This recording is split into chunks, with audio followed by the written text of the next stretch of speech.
Welcome back to Richmond. Just a quick one today.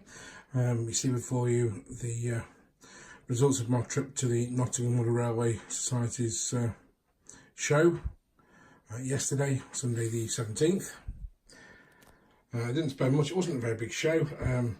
Previous years they've had a massive show at a sports hall not far from where I live.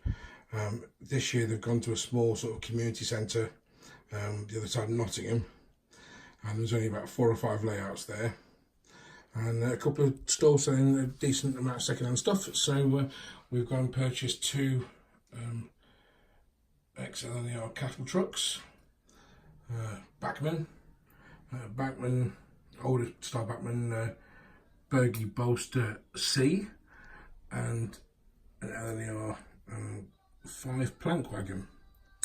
So we've gone from having a handful of wagons to pretty much overnight doubling the amount of wagons I've got. So now we have a respectable length goods train, and there's a tank wagon right there with a class 20.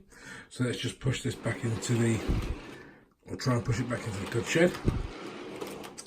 So we'll be getting a few more box fans at some point as well, just to increase the length of the goods train. Now we bought a few more bits. We've got we bought a Pico point motor, a couple of points. We've got Intel frog point, short radius, and a electro frog point. Both short radius, like I say. This Intel frog point here is going to go roughly where that brake coach is. We're going to make another siding in the fiddly yard there, just to put another train in, just to increase the storage. And at this point here, it's going to go there maybe, or there.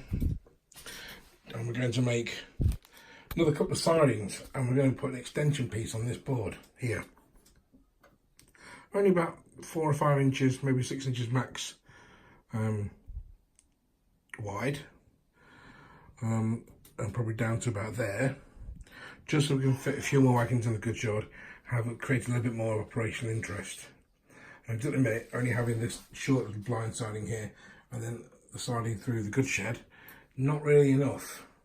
Yes, we have got the platform road there, and we can store stuff down here, but I'd like to have at least 1 more siding in the goods yard, and we could possibly end up having a right hand point, excuse me, somewhere with a bit of a kickback as well, just so we can maybe put a siding there as a bit of a head shunt.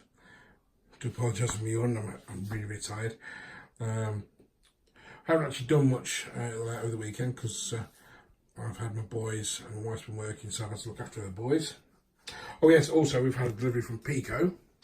So just here are the parts that I requested for my turntable. So we've got spare parts for the deck, for the well, for the deck. All we need is these parts here. These are the handrails, you'll see there, that are missing on my turntable, as you can see there. And this sprue here, all we need is this piece here, which is what Pico apparently call the polo. So that goes on the underneath of the deck. The deck, and it sits in the hole there to hold it on. So there are the bits that are missing on my cheap £10 turntable. That's cost me about 20 quid for that, so it's still a bargain, as the LK55 costs about £60. So as soon as we've fitted them together, we can start thinking about making a hole there for the turntable and installing it. And job's a good one, as they say. So that's it for now.